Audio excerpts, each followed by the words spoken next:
Bismillahirrahmanirrahim. Assalamualaikum warahmatullahi wabarakatuh. Alhamdulillahirabbil alamin.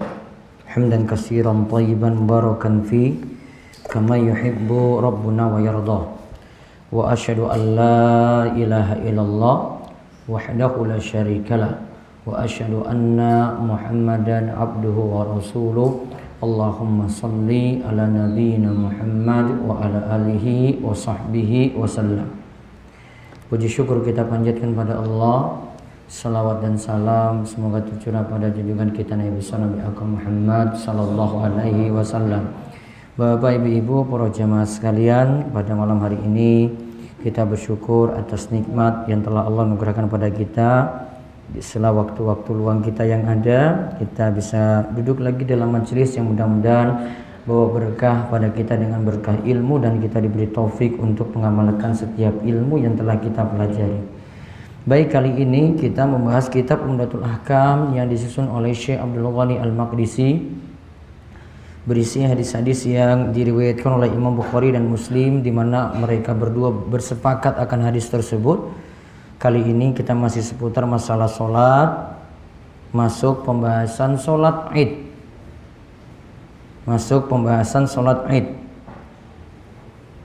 Hadis penomoran di buku saya hadis 145. Yaitu kita lihat hadis pertama dan hadis kedua untuk kesempatan kali ini. Yaitu hadis pertama dari Abdullah bin Umar radhiyallahu anhuma.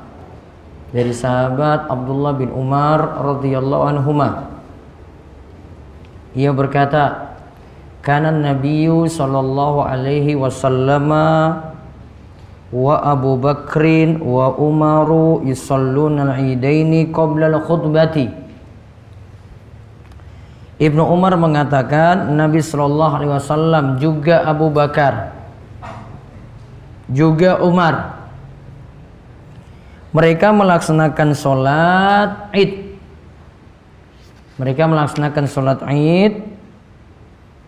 Qoblal khutbah, sebelum khutbah. Dan di sini disebutkan sholat dulu, yaitu sholat Id terlebih dahulu, kemudian dilaksanakan khutbah Id. Hadis ini diriwayatkan oleh Imam Bukhari dan Muslim. Kesimpulannya begitu sederhana, khutbah Id itu ada setelah sholat Idul Fitri atau Idul Adha.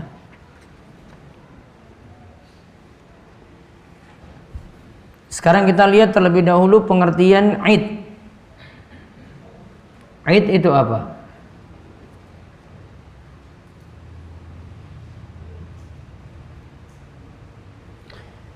Id itu adalah suatu musim di mana orang-orang berkumpul.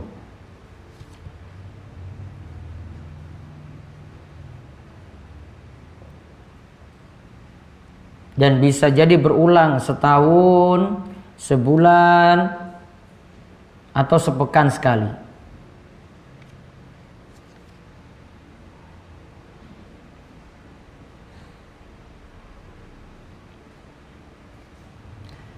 Dan kaum muslimin itu memiliki dua Id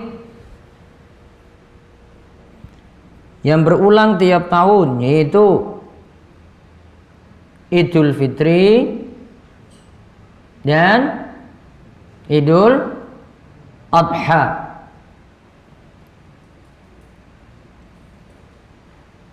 Idul Fitri disebut fitri karena artinya adalah kembali lagi berbuka. Berbuka apa? Berbuka apa? Boleh makan lagi. Karena selama sebulan penuh puasa. Berarti disebut Idul Fitri, kita kembali lagi berbuka.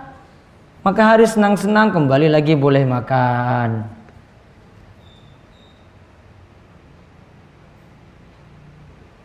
Apakah tepat diartikan dengan Idul Fitri itu adalah kembali lagi suci. Fitri di sini bukan makna kembali suci, namun fitri di sini bermakna iftar. Aftara yuftiru, ya. Jadi fitri nantinya. Artinya itu tadi kembali berbuka. Dan saat kembali berbuka seperti ini berarti punya maksud juga pada hari Idul Fitri tidak boleh berpuasa. Berarti hari senang-senang. Hari senang-senang bukan hari berduka. Dan juga pengertian yang tepat, hari Idul Fitri bukan hari melebur dosa. Dan juga yang tepatnya adalah bukan dikhususkan juga untuk maaf-maafan. Dan tidak boleh orang punya keyakinan khusus maaf-maafannya nanti pas Syawal itu baru dilebur semuanya, tidak. Kapan kita maaf-maafan berarti? Kapan maaf-maafan? Ya kalau saya buat salah sama kamu. Kalau nggak pernah ketemu terus, Mas, ya saya minta maaf ya selama ini punya salah. Saya baru ketemu sama kamu, kamu sudah minta maaf. Mana salahnya coba? Nggak pas. Dan itu hari Id bukan hari nangis-nangis. Itu senang-senang. Makanya ketika para sahabat-sahabat kecil ketika itu memainkan, apa istilah kita kalau zaman ini ya? Ya bahasa ininya qasidahan itu kayak gitulah.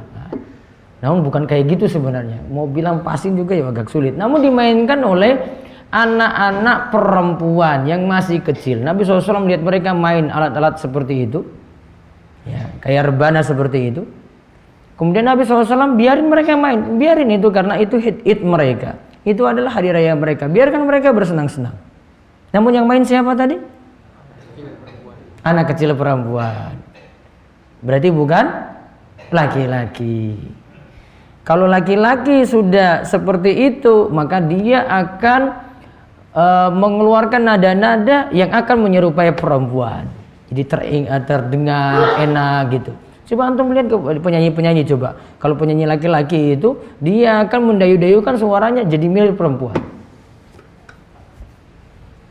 Betul nggak? Penampilannya juga kan? Iya. Nggak ada penampilannya hancur lebur, nggak ada. Pasti penampilannya itu dia ya hiasi dirinya itu gimana, tampil menawan, suaranya dia buat bagaimana gitu. Nah, Nabi SAW di sini biarkan mereka itu main seperti tadi, anak-anak perempuan, maka tidak bisa diglobalkan untuk yang lainnya. Paham ini ya? Baik. Itu tanda hari bersukacita, senang-senang. Hari yang kedua apa? Idul Adha. Kalau Idul Fitri kaitannya dengan rukun Islam puasa Ramadan. Sedangkan Idul Adha itu kaitannya dengan rukun Islam juga haji. Dan juga syariat kurban. Juga syariat apa? Kurban. Kaitannya dengan itu. Kalau Idul Fitri suasana gembiranya itu bisa dari malam Idul Fitri, yaitu ketika tenggelamnya matahari di malam Id. Maka dianjurkan bertakbir sejak itu. Namun takbirnya yang lebih afdal adalah mulai berangkat dari sholat, dari rumah sholat, mau pergi sholat Id, dari rumah sudah bertakbir sampai ke lapangan. Ya, atau sampai ke tempat sholat. Sedangkan kalau untuk Idul Adha lebih lama lagi untuk masalah bertakbir tadi. Idul Adha lebih lama. Kalau Idul Adha takbirnya dimulai sejak tanggal 1 Zulhijjah sampai nanti tanggal 13. Berapa hari berarti? Berapa hari? 13 hari. Dari tanggal 1 sampai tanggal 9 itu namanya takbir mutlak. takbir bebas. Di pasar, di jalan, dia mau kemana saja gitu, dia bertakbir. Allahu Akbar, la ilaha illallah, Allahu Akbar, walillahil hamd. Atau takbirnya 3 kali. Allahu Akbar, la ilaha illallah, Allahu Akbar, walillahil hamd. Boleh yang pertama 2, boleh yang pertama 3. Mana yang benar? Mana yang benar? Mana ini takmir ini? Mana yang benar? Dua-duanya boleh. Jadi diriwayatkan sama-sama dari Ibnu Abi Syaibah. Riwayatnya diterima semuanya. Sehingga jangan larang-larang orang kalau ada yang takbir 3. Terima, tolerir dong dalam hal ini. Jangan terlalu kaku dalam masalah ini. Oh dia takbirnya itu 3, oh ini takbirnya 2. Oh, enggak masalah. Riwayatnya sama-sama ada. Yang masalah kamu takbir itu sambil dangdutan. Nah itu bermasalah. Takbir ya takbir biasa. Terus takbir yang kedua namanya takbir muqayyad. Mulai dari hari Arafah tanggal 9 waktu subuhnya sampai hari tasyrik terakhir. Ulang dari apa? Hari Arafah tanggal 9 waktu subuh sampai hari tasyrik terakhir. Berapa hari berarti? 9, 10, 11, 12, 13. 5 hari kan? 5 hari. Takbirnya namanya takbir muqayyad. Setiap ba'da sholat bertakbir. Setiap ba'da sholat bertakbir. Bisa dia setelah salam langsung dia bertakbir, atau nantinya setelah dia berzikir dia bertakbir bebas. Itu namanya takbir muqayyad, dikaitkan dengan waktu sholat. Allahu Akbar, la ilaha illallah, Allahu Akbar, walillahil hamd. Itu. Takbirnya lebih lama berarti. Dari tanggal berapa tadi? 1 Zulhijjah sampai tanggal 13.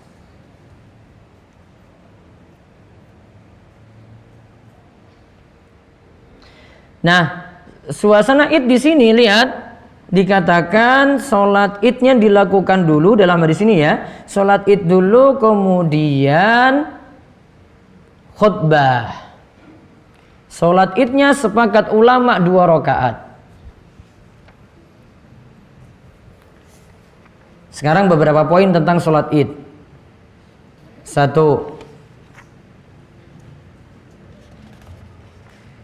Sholat Id itu 2 rakaat. 2.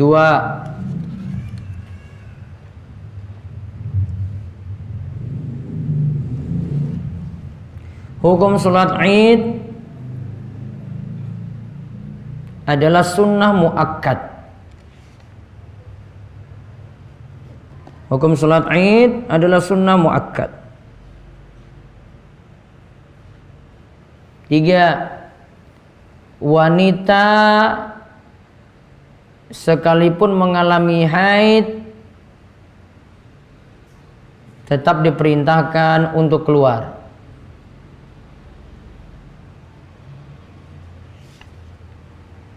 Kalau wanita mengalami haid saya keluar, berarti anak-anak juga diperbolehkan keluar.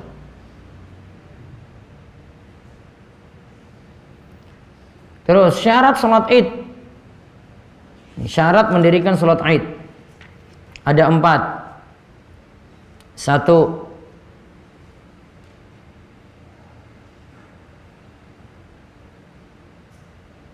Ya, yang penting ada 3 ya. Yang penting ada 3. 1. Dilakukan oleh orang-orang yang mustautin. Dilakukan oleh orang-orang yang mustautin. Yang mukim dan punya tempat tinggal. Mustautin itu yang mukim dan punya tempat tinggal.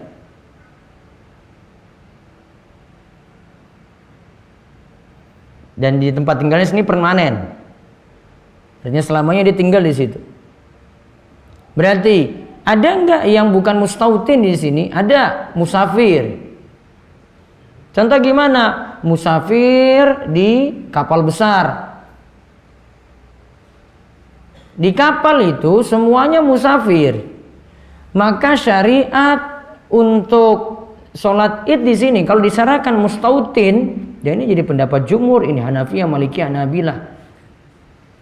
Dan Imam Syafi'i di pendapat yang qadimnya juga. Berarti tidak disyariatkan untuk yang di kapal pesiar tadi untuk sholat id. Sama juga tidak disyariatkan juga untuk sholat Jumat. Karena dia bukan mustautin. Contoh tadi sholat Jumat, yang paling sering itu sholat Jumat. Sholat Jumat nggak ada. Untuk mereka ganti zuhur. Sesama musafir nggak bisa dirikan sholat Jumat. Karena dia bukan mustautin. Tadi apa mustautin? Mukim, punya tempat tinggal yang permanen tadi. Itu bukan tempat tinggal kapal itu. Dan dia aslinya bukan rumah di situ. Sama juga dengan pekerja offshore di lepas pantai sana. Yang ngempor-ngempor minyak di lepas pantai. Sama juga. Lepas itu kewajiban idnya tadi. Lepas juga kewajiban sholat Jumatnya. Kalau sholat Jumat berarti diganti apa? Duhur sudah. Enggak usah pusing-pusing banget. Wah, saya mau pergi dulu ke daratan dulu, mau sholat Jumat dulu. Oh, enggak juga. Sudah kamu ganti zuhur aja. Zuhurnya berapa rakaat berarti? Kalau musafir, qashar jadi 2. Walaupun 2 rakaat, namun enggak pakai khutbah. Mustautin. Kemudian syarat yang kedua, dilakukan berjamaah. Berarti misalnya ada yang dalam perjalanan mudik gitu, pulang gitu, wah sampai di tempat ya sudah bubar. Dia lakukan apa coba? Sholat id sendiri? Nggak dianggap. Cuma nanti ada qadha-nya. Sebagian ulama katakan qadha dia ada. Kalau dia luput dari sholat berjamaah untuk id tadi. Tentang jumlah rakaatnya para ulama ada pembahasan sendiri tentang itu. Yang jelas ada qadha. Terus yang syarat yang ketiga, waktunya. Awal waktu sholat id adalah ketika matahari meninggi setinggi tombak.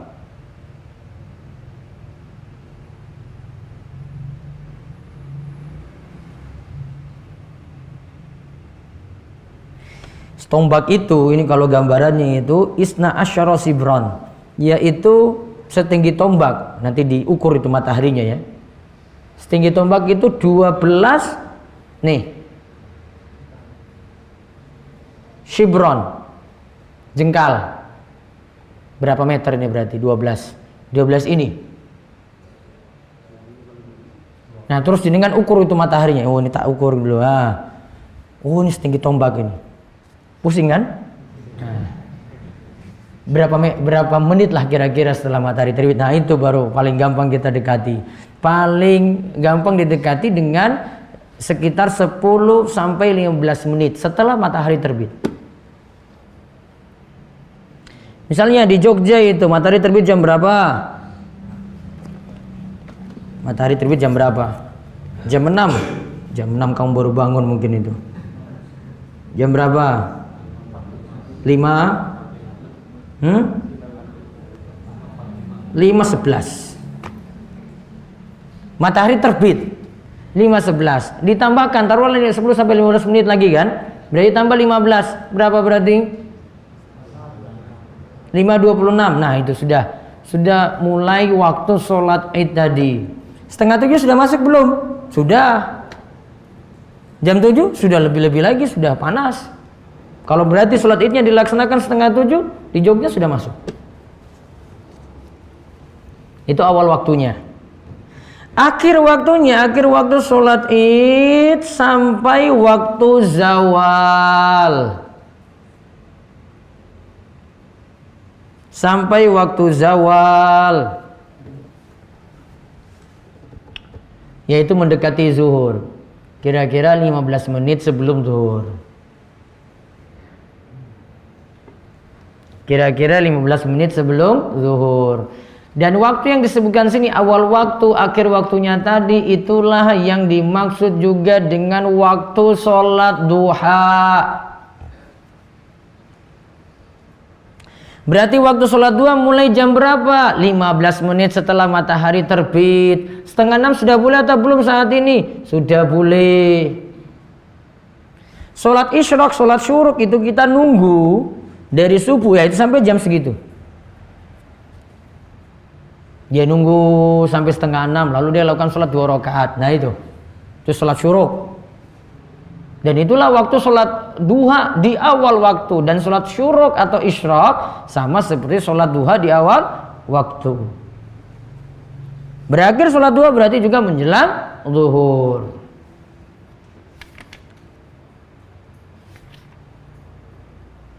Namun aturannya walaupun sebut waktu tadi, kalau waktu sholat Idul Adha itu lebih dipercepat dikarenakan mau menyembelih kurban. Sedangkan waktu sholat Id itu lebih diundur dikarenakan ditunda biar ada yang punya kesempatan bayar zakat fitrah.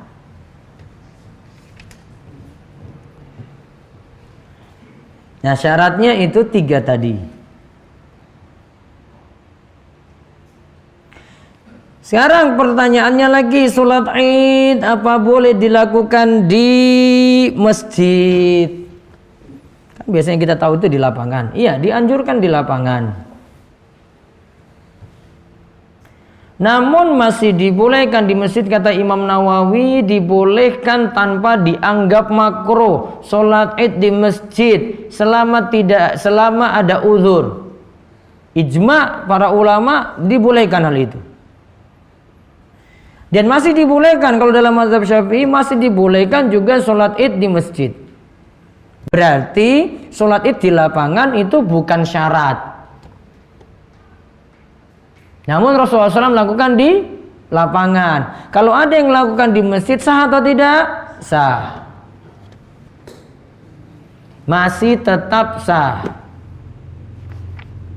Misalnya, jenengan mau lihat nih, wah, ini ada yang sholat di masjid, ya, sebagian ke lapangan gitu. Saya pilih yang mana? Ya sudah pilih yang paling dekat saja. Kamu yang mana? Ya, milih situ tidak masalah. Apalagi sholat Id itu untuk kebersamaan karena orang ngumpul ketika itu. Nah nanti tentang aturan-aturan yang lainnya tentang sholat Id nanti kita sambil lihat hadis-hadis yang ada. Nah sekarang kita lihat hadis yang kedua, hadis 146 dari Al-Barra bin Azib. Ia berkata, khatabana Nabi SAW yaumul adha ba'da sholah. Nabi SAW itu pada hari Idul Adha menyampaikan khutbah setelah sholat. Kemudian Nabi SAW menyatakan ketika itu, man sholla sholatana wa nasaka nusukana faqad asoban nusuk, wa man nasaka qabla sholat fala nusuka lahu. Barang siapa yang sholat seperti sholat kami dan menyembelih seperti sembelihan kami, sungguh ia telah menunaikan sembelihan atau udhiyah. Abu Burdah bin Niyar, paman Barra bin Azib, kemudian berkata, ya Rasulullah, inni nasaktu syati qabla sholat. Wahai Rasulullah, saya nyembelih kurbanku sebelum sholat. Wa araftu annal yawma yawmu aklin wa syurbin. Saya tahu hari ini Idul Adha itu waktunya makan-makan dan minum. Wa hababtu an takuna syati awwala ma yuzbahu fi baiti. Dan saya senang sekali kalau yang pertama kali saya sembelih atau yang pertama kali saya makan itu adalah ini hewan kurbanku ini. Kalau saya nanti potongnya setelah sholat, ya takutnya nanti nggak bisa saya santap ketika itu. Artinya dia pingin sarapan paginya dengan daging kurban sebelum sholat. Dia pingin sarapan pagi dengan daging kurban. Niatannya baik atau tidak? Oh baik sekali. Namun lihat bagaimana jawaban Nabi Shallallahu Alaihi Wasallam. Fadzabatu syati wa ta'azzaitu wa taghadzaitu qabla an atiya sholat. Dia katakan lagi, saya nyembelih kambingku untuk sarapan pagi sebelum saya itu sholat Idul Adha. Maka kemudian Nabi SAW itu katakan, syatuka syatu lahmin. kambingmu itu hanya kambing biasa, bukan lagi jadi kambing kurban. Kenapa? Karena nyembelihnya sebelum sholat. Kemudian ya Rasulullah, fa inna indana anaqani ya ahabbu ilayya min syatain apa tujzi anni. Na'am walan tujzi an ahadin ba'dak. Kemudian dia tanya lagi, laki-laki itu berkata lagi, wahai Rasulullah, kami masih memiliki kambing betina muda yang lebih kami cintai daripada 2 ekor kambing. Kambing betina muda yang lebih kami cintai daripada 2 ekor kambing. Apakah aku dibolehkan berkurban dengannya? Nabi SAW menjawab, iya, akan tapi tidak boleh seorang pun setelah kamu. Sekarang kita lihat penjelasan hadisnya. Hadis ini punya faedah yang pertama.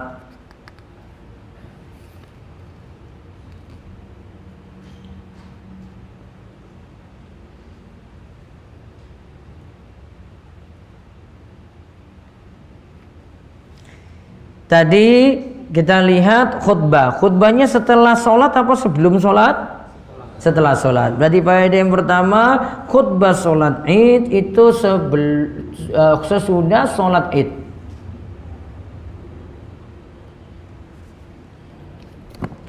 Dan sini saya sebutkan menurut pendapat 4 mazhab, khutbah sholat id itu 2 kali khutbah. Dianjurkan khutbah sholat id itu 2 kali khutbah seperti khutbah Jumat. Dasarnya karena tidak ada dalil yang melarang itu, dan asalnya khutbah seperti itu dulu. Dan ini disepakati 4 mazhab. Bahkan ada kata ijma, kesepakatan ulama dari Ibnu Hazm. Sehingga kalau mau menawar-nawar hal ini agak berat ini, karena 4 mazhab kayak begini sepakat. Bahkan ada kata ijma dari Ibnu Hazm. Maka saran saya mau cari amannya 2 kali khutbah seperti khutbah id, walaupun tidak pakai mimbar ini. Dia cuma sediakan kursi saja, berdiri nanti khutbah pertama, kemudian duduk lagi, mau berdiri ke khutbah kedua duduk, kemudian berdiri lagi untuk khutbah kedua. Ya, afdolnya itu 2 kali khutbah. Dan setelah saya tahu pendapat ini, saya ubah khutbah saya ketika khutbah id, saya ganti 2 kali khutbah semuanya. Terus faedah yang berikutnya lagi, isi khutbah boleh disesuaikan dengan kondisi. Karena tadi kan ada yang salah saat kurbannya tadi disembelih sebelum sholat. Nabi SAW sesuaikan dengan momen itu. Ini ada yang salah, dijelaskan sekalian. Maka Nabi SAW kalau sampaikan khutbah nggak monoton itu saja temanya, namun sesuaikan dengan kondisi. Ada yang punya masalah ini, Nabi SAW tiba-tiba naik mimbar terus langsung nyampaikan kayak gini. Sesuaikan dengan momen juga ketika itu. Ada sahabat yang sudah digaji oleh Baitul Mal untuk ngurus zakat. Nabi katakan padanya, kamu tugasmu menarik zakat itu dari orang-orang kaya itu, kamu narik. Satu dia kerja, narik itu, dia sudah digaji dari Baitul Mal. Dia narik, kemudian dia dikasih uang tips. Dikasih uang apa? Tips. Dia bawa pulang ini zakat ini yang sudah dia tarik, dia bawa ke hadapan Nabi SAW, wahai Rasulullah, ini zakat yang sudah saya tarik. Namun mohon maaf, ini uang tips untuk saya. Ini zakatnya, yang ini uang tips. Langsung Nabi SAW naik mimbar, terus nyampaikan khutbah. Kemudian Nabi SAW itu katakan, coba kalau ada orang seperti ini cuma nongkrong saja di rumahnya, dapat nggak dia uang tips tadi? Dapat atau tidak? Tidak dapat. Berarti uang tips tadi kaitannya dengan apa? Pekerjaannya tadi. Padahal pekerjaannya sudah digaji. Berarti kaidahnya uang tips yang terlarang adalah ketika seorang sudah digaji oleh seorang atasan, kemudian dia dapat uang itu diam-diam.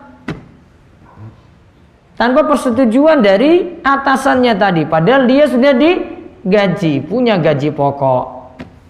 Kecuali kalau atasannya bilang ini gajinya, kalau ada uang tips kamu ambil aja nggak apa-apa, itu untukmu bonus. Wah, enak sekali.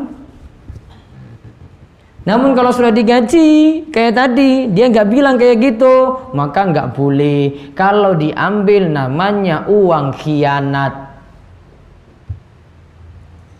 Nabi SAW katakan tentang hadis ini, hadayal umal ghululun. Tips untuk pekerja semacam itu adalah ghulul. Ghulul itu uang khianat. Ya, ghulul itu uang khianat.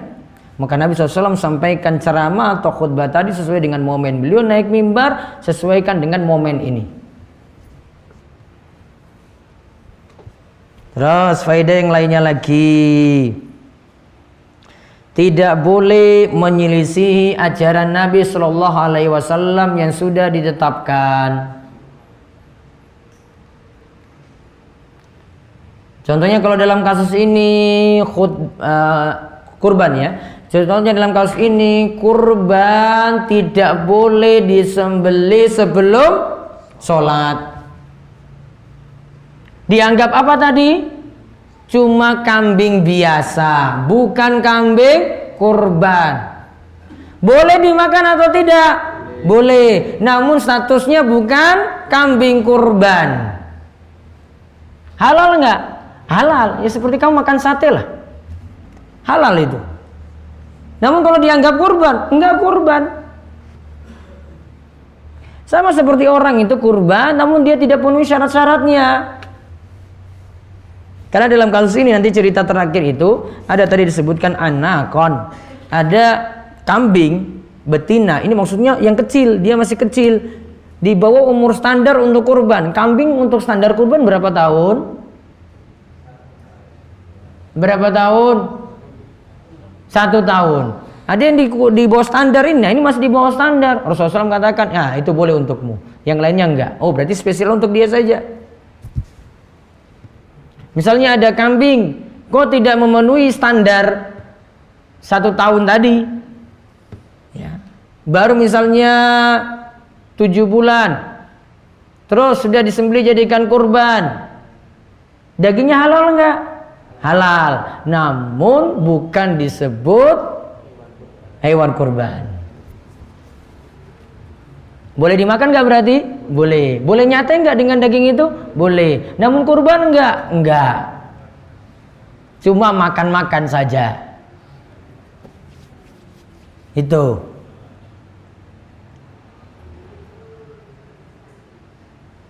Faedah yang berikutnya lagi, siapa yang melakukan ibadah sebelum waktunya tidaklah sah. Walaupun dalam keadaan tidak tahu.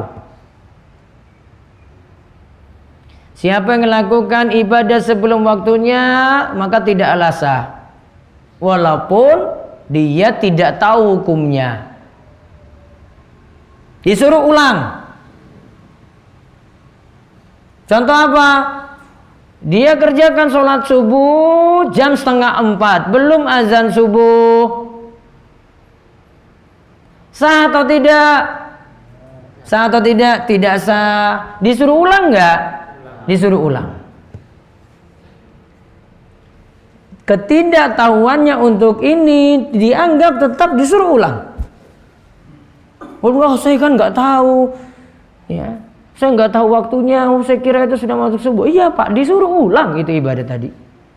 Sama seperti ini dianggap kambingnya itu kambing biasa, berarti kalau mau kurban beli kambing lagi.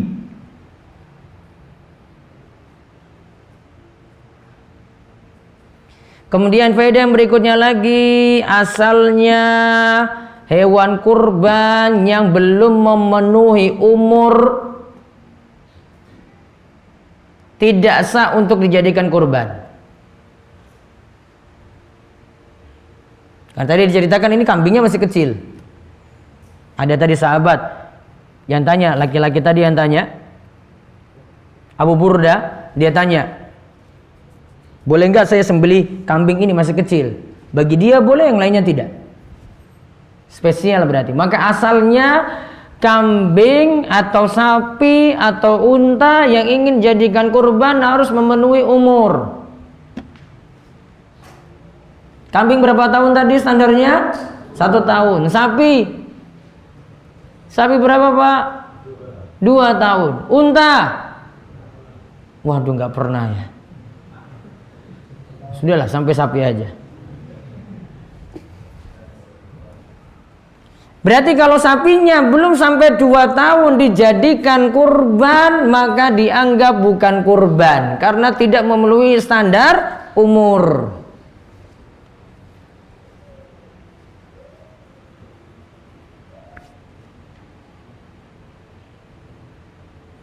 Kemudian faedah yang berikutnya lagi, hukum dari Nabi SAW bagi satu orang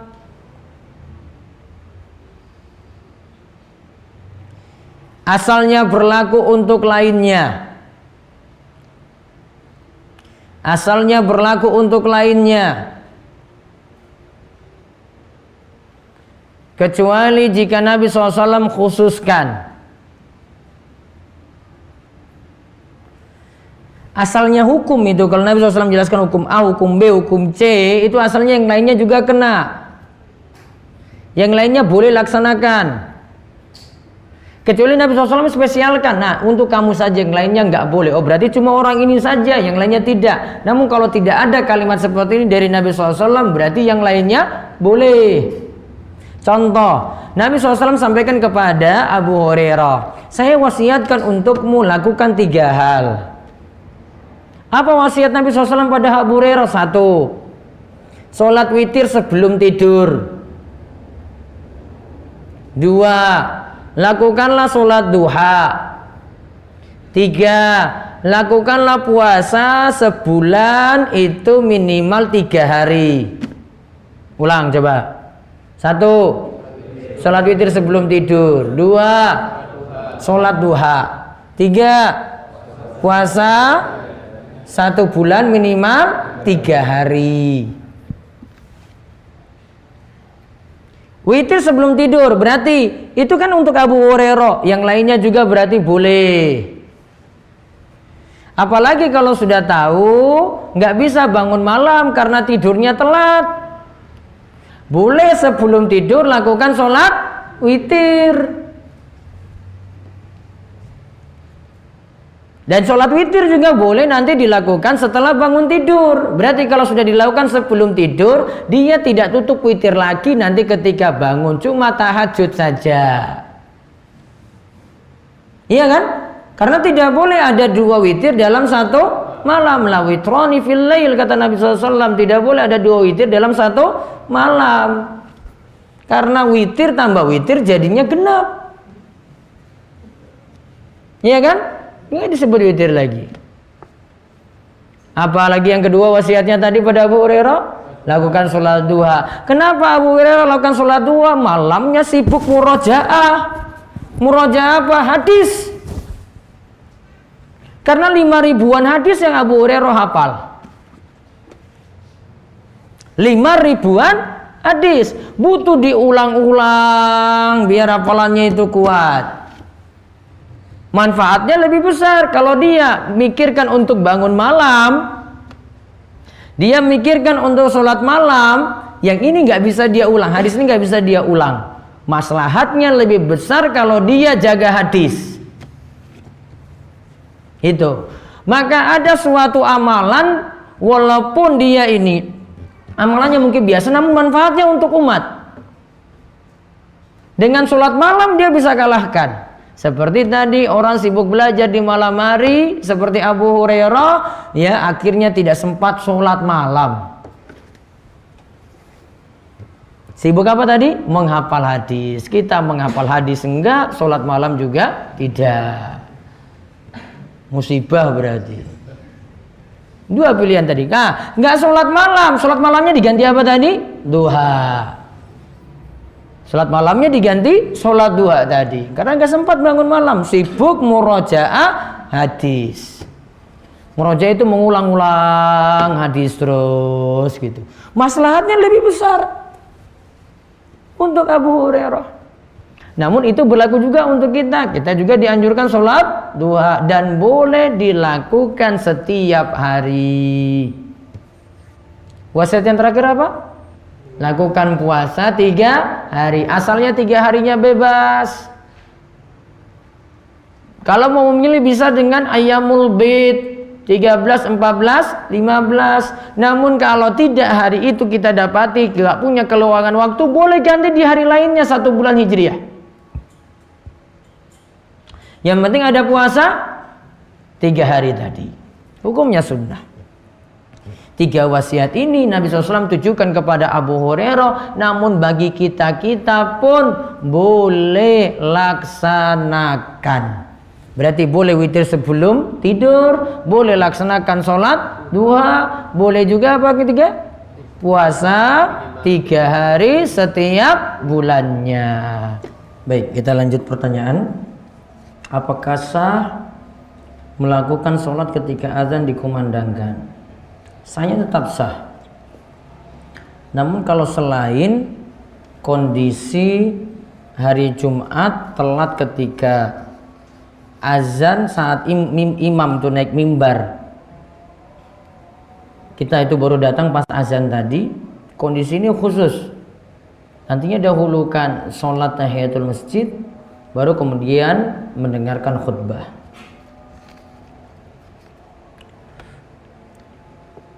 Saya menjual pakaian seharga 30.000. Namun di label gantungan tertera harga lama 18.000. Karena karyawan ragu, maka karyawan menjualnya seharga 50.000. Berarti dinaikkan.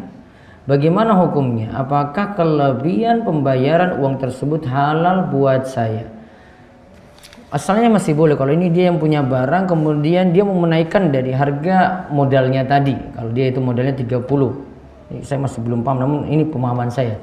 Ya, terus tertulis awalnya 18.000. Dia mau dapat untung berapa kali lipat dari, taruhlah ini modalnya 18.000, masih boleh. Misalnya dia jual 18.000 tadi modal, dia jual 70.000, sah. Karena untuk batasan keuntungan tidak dibatasi. Batasan keuntungan tidak dibatasi. Setiap akan sholat, saya sering mendapati ada bekas kencing sedikit di celana. Kemudian saya basahi bagian yang terkena kencing. Bagaimana sikap saya? Dan terkadang repot sekali kalau dilakukan saat di kantor tidak bisa ganti celana. Bisa dalam 2 kondisi ini jawaban pertanyaan ini. Yang pertama, kalau ini banyak was-was, ini kayaknya ada kencing yang keluar. Kalau banyak was-was, tinggalkan was-was tadi. Kata Nabi SAW, da'ma yaribuka ila ma la yaribu. Tinggalkan yang meragu-ragukanmu, ambil yang yakin. Tinggalkan yang meragu-ragukanmu, ambil yang yakin. Kondisi kedua, dia yakin itu memang kencing yang keluar terus. Ya, dia yakin itu kencing yang keluar terus. Kalau memang yakin, maka konsekuensinya berarti harus ganti celana. Kalau itu najis. Namun ada 2 tadi ya. Kalau itu masih was-was, belum pasti dia, maka pastikan dulu. Sebab itu tahu itu adalah bekas kencing, bekas air, bukan bekas kencing. Jadi pastikan dulu. Ambil yang yakin untuk jadikan pegangan.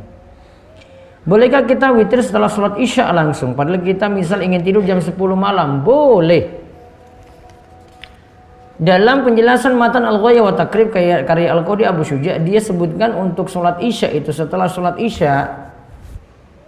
Kalau tidak salah dia sebut 2, dia tidak salah tersebut 3 rakaat setelah sholat isya atau 5. Taruhlah ini 3 yang dimaksud, maka yang dimaksud kerjakan 2 untuk ba'diyah isya, 1 rakaat untuk witir. Kalau 5 yang dimaksud berarti 2 rakaat ba'diyah isya, 3 rakaat untuk witir. Berarti masih boleh. Itu setelah isya langsung.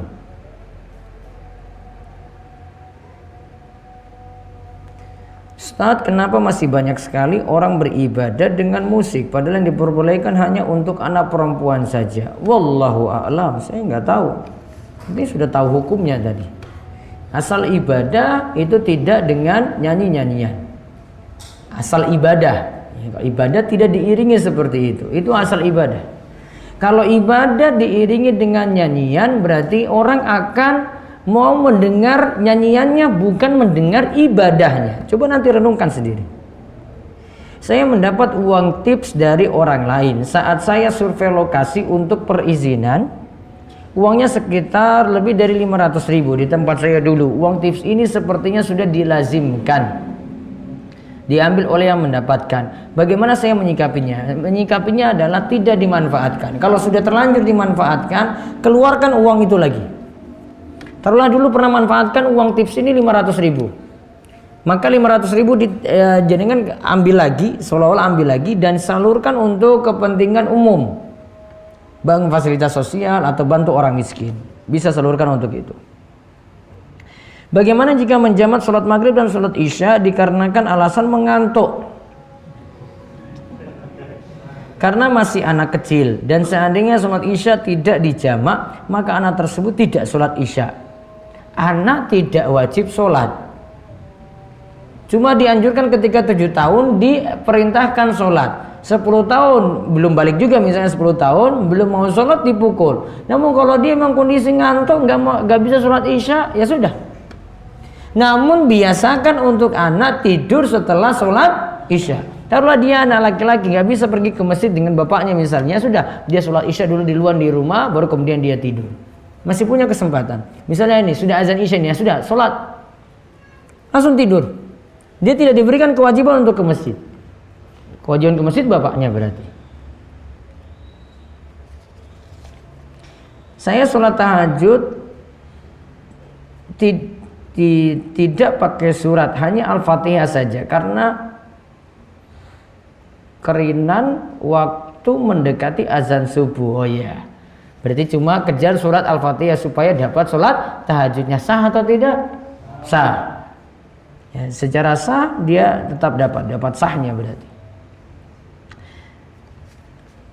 Mengenai daging yang diperoleh dari kurban, apakah diharuskan untuk segera mengolahnya atau memasaknya, atau boleh menyimpan daging beberapa waktu karena belum sempat memasaknya? Hari tasyrik itu secara bahasa, tasyrik itu artinya mengeringkan daging setelah kita dapatkan daging tadi. Daging itu dikeringkan. Secara bahasa tasyrik itu artinya itu. Berarti kalau pertanyaannya seperti ini, berarti boleh nggak nunda seperti tadi? Dikeringkan kan nanti makannya, olahnya kan nanti kapan-kapan. Iya kan? Berarti diperbolehkan. Karena secara istilah tasyrik artinya itu. Jadi jawabannya dengan pengertian tasyrik saja. Bagaimana jika masbuk saat sholat id? Dan waktu itu saya telat, sehingga sholat ikut shaf baru, yaitu di belakang shaf wanita. Secara hukum sah. Namun kamu di belakang perempuan itu musibah bagi kamu yang telat. Dan jika masbuk takbir setelah tahiyat berapa kali? Jadi gini, masbuknya dia dapati kurang berapa rakaat, dia tinggal tambah. Kurang 1 rakaat berarti tambah 1 rakaat. Sekarang masalah takbir zawaidnya berarti sini ya. Jika masbuk takbir setelah tahiyat berapa kali Ustaz? Asalnya gini, dia dapati imam, dia rakaat pertama, namun imam rakaat kedua, berarti kan takbir zawaid rakaat pertama kan 7. Takbir tambahan ya 7 kali. Takbir zawaid atau takbir tambahan untuk rakaat kedua 5 kali. Misalnya dia telatnya di rakaat kedua, dapati imam lagi takbir 5 kali tadi, dia ikut takbir yang 5. Nggak pakai takbir yang 7 untuk dirinya, namun ikut imam. Maka kaidahnya untuk orang yang telat sholat id, dapati imam takbir tambahan, imamnya takbirnya berapa kali, dia ikut itu. Dan ingat, takbir zawaid itu hukumnya sunnah, bukan wajib. Seandainya ada imam itu lupa takbir zawaid, lupa, langsung baca bismillahirrahmanirrahim, alhamdulillahirabbil alamin, langsung masuk Al-Fatihah. Perlu nggak makmum teriak subhanallah? Perlu nggak? Tidak perlu. Ya lupa, gimana lagi? Dia lewati itu. Karena ingat, kaidahnya sudah masuk baca surat Al-Fatihah, tidak boleh kembali ke sunnah sholat, tidak boleh tinggalkan wajib yang rukun tadi, kembali kejar sunnah yang takbir zawaid. Nggak boleh orang tinggalkan yang wajib demi yang sunnah. Maka dia lanjut. Nanti kalau jamaah teriak-teriak kayak tadi, sudah lanjut aja terus, nggak pedulikan jamaah. Habis sholat baru beritahu, aturannya kayak gini. Mungkin jamaah belum tahu. Namun saya mohon maaf, saya salah tadi. Enggak baca takbir zawaid. Dia enggak takbir tambahan 7 kali atau 5 kali tadi. Salatnya sah. Bagaimana qaza itu? Qaza itu secara kaidah artinya menggundul sebagian, tinggalkan sebagian. Seperti rambutnya model anak apa itu? Pang. Mohawk. Ya. Di sini digundul ya, bukan tipiskan ya, namun gundul. Ini gundul sebagian, ini gundul habis. Ini gundul, tinggal ini. Nah. Banyak kan pemain bola kayak gitu kan, diikut anak-anak muda. Itu namanya qaza. Qaza nggak boleh. Bagaimana bacaan Al-Fatihah untuk makmum? Ada 2 hukum masalah ini. Bacaan Al-Fatihah itu bisa jadi bacaan Al-Fatihah imam itu jadi bacaan untuk makmum, artinya makmum tidak baca lagi. Yang kedua, bacaan Al-Fatihah itu bagi imam, nanti dia baca dulu, kemudian nanti setelah waladhdallin amin, baru nanti makmum baca Al-Fatihah untuk dirinya sendiri. Walau alam sampai saat ini saya masih memegang pendapat bacaan imam jadi bacaan makmum. Jadi imam sudah baca Al-Fatihah, makmum cukup dengar. Dan itu sudah jadi bacaan untuknya. Kedudukan sholat sunnah rawatib dan tahiyatul masjid seperti apa Ustadz? Boleh menggabungkan sholat tahiyatul masjid dengan sholat rawatib.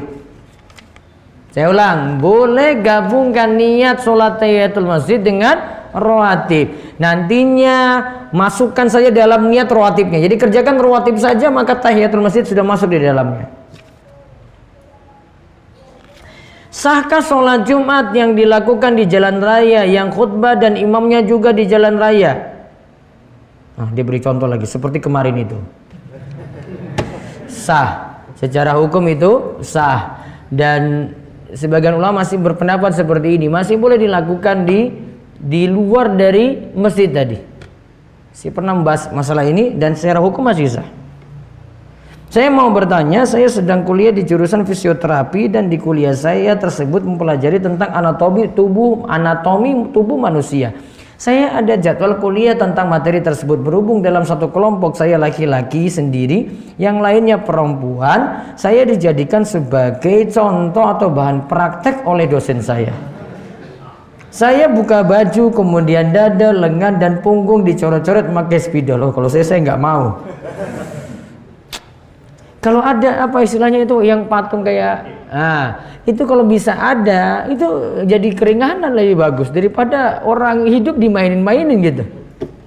Ditanya di sini kalau spidolnya itu ada, boleh nggak? Sisa ini saya pakai untuk sholat, kalau saya mandi membersihkan coretan tadi, mandi bersihkan itu coretan tadi, karena coretan nanti dikhawatirkan akan timbul lapisan baru nutupi air sehingga ketika wudhu air nggak masuk di permukaan kulit.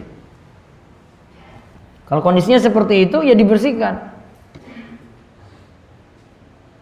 Sedangkan waktu sholat sudah mau habis.